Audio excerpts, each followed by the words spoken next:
ನಾವು ಎಷ್ಟೇ ಕರೆಕ್ಟಾಗಿ ಅನ್ನನ ಮಾಡಿದರೂ ಕೂಡ ಸ್ವಲ್ಪ ಅಲ್ಲದೆ ಸ್ವಲ್ಪ ಅನ್ನ ಉಳಿದಿರುತ್ತೆ. ಉಳಿದಿರುವಂಥ ಅನ್ನದಿಂದ ರುಚಿಯಾಗಿರುವಂತಹ ಈ ರೆಸಿಪಿನ ಮಾಡಿ ಇದನ್ನು ನೀವು ಒಂದು ವಾರದಿಂದ 15 ದಿನವರೆಗೂ ಸ್ಟೋರ್ ಮಾಡಿ ಇಟ್ಕೊಳ್ಬೋದು.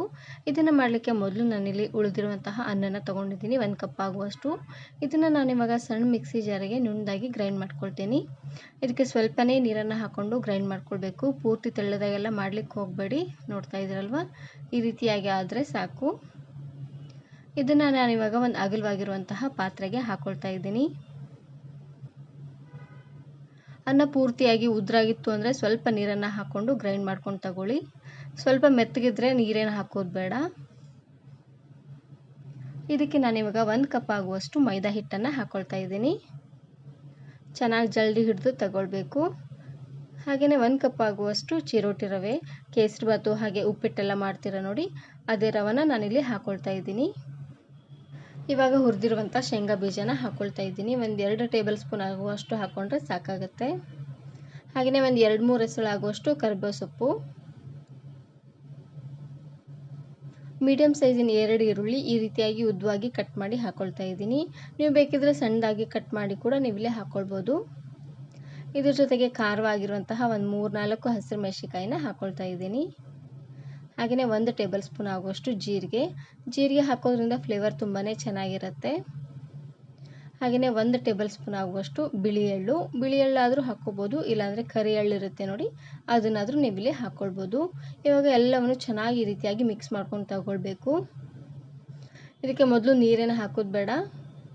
ಇದೇ ರೀತಿಯಾಗಿ ಮಿಕ್ಸ್ ಮಾಡ್ಕೊಳ್ತಾನೆ ಇದನ್ನು ಕಲಿಸ್ಕೊಳ್ಬೇಕು.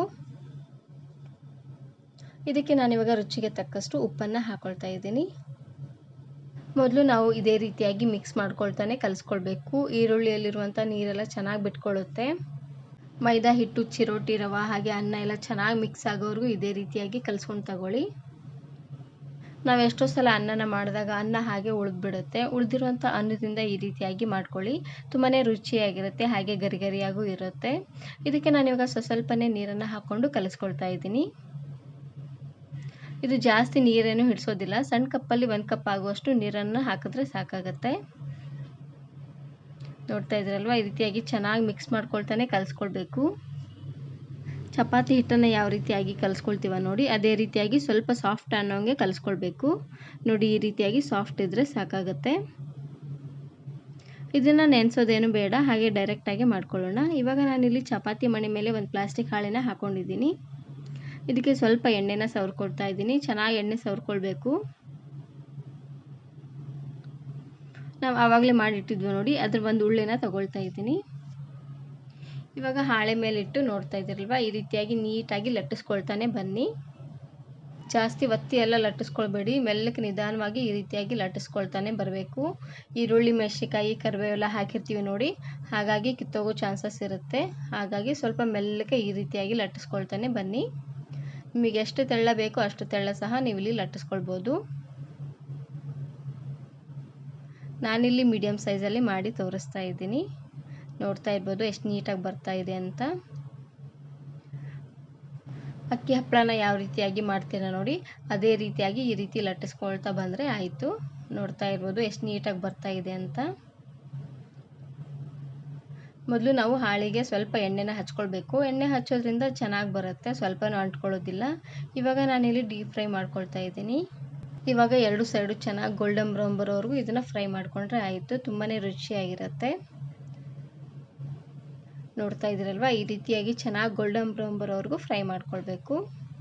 ಇದೇ ರೀತಿಯಾಗಿ ಎಲ್ಲವನ್ನು ತಟ್ಕೊಂಡು ಈ ರೀತಿಯಾಗಿ ಗೋಲ್ಡನ್ ಬ್ರೌನ್ ಬರೋವರೆಗೂ ಫ್ರೈ ಮಾಡಿದ್ರೆ ಆಯಿತು. ಇದನ್ನು ನೀವು ಆರಾಮ್ಸೆ ಆಗಿ 1 ವಾರದಿಂದ ಒಂದು 15 ದಿನವರೆಗೂ ಸ್ಟೋರ್ ಮಾಡಿ ಇಟ್ಕೊಳ್ಬೋದು. ತುಂಬಾ ರುಚಿಯಾಗಿರುತ್ತೆ. ಸಾಯಂಕಾಲ ಟೀ ಜೊತೆಗೆ ಈ ರೀತಿಯಾಗಿ ಗರಿಗರಿಯಾಗಿ ಏನಾದರೂ ತಿನ್ನಬೇಕು ಅನಿಸಿದಾಗ ಈ ರೀತಿಯಾಗಿ ಮಾಡಿ ಒಂದು ಡಬ್ಬದಲ್ಲಿ ಹಾಕಿಟ್ಬಿಡಿ. 1 ವಾರದಿಂದ 15 ದಿನವರೆಗೂ ಸ್ಟೋರ್ ಮಾಡಿ ಇಟ್ಕೊಳ್ಬೋದು. ನೋಡಿದ್ರಲ್ವ, ಉಳಿದಿರುವಂಥ ಅನ್ನದಿಂದ ರುಚಿಯಾಗಿರುವಂತಹ ಒಂದು ಸ್ನ್ಯಾಕ್ಸನ್ನು ಯಾವ ರೀತಿ ಮಾಡೋದು ಅಂತ. ವಿಡಿಯೋ ಇಷ್ಟ ಆದರೆ ಈಗಲೇ ಒಂದು ಲೈಕ್ ಬಟನನ್ನು ಕ್ಲಿಕ್ ಮಾಡಿ ಫ್ರೆಂಡ್ಸ್ ಆ್ಯಂಡ್ ಫ್ಯಾಮಿಲಿ ಜೊತೆಗೆ ಶೇರ್ ಮಾಡಿ. ಹಾಗೆಯೇ ಮತ್ತಷ್ಟು ಹೊಸ ರೆಸಿಪಿಗಾಗಿ ವರ್ಣಿಕಾ ಅಡುಗೆ ಮನೆ ಯೂಟ್ಯೂಬ್ ಚಾನಲನ್ನು ಸಬ್ಸ್ಕ್ರೈಬ್ ಮಾಡ್ಕೊಳ್ಳಿ. Thank you.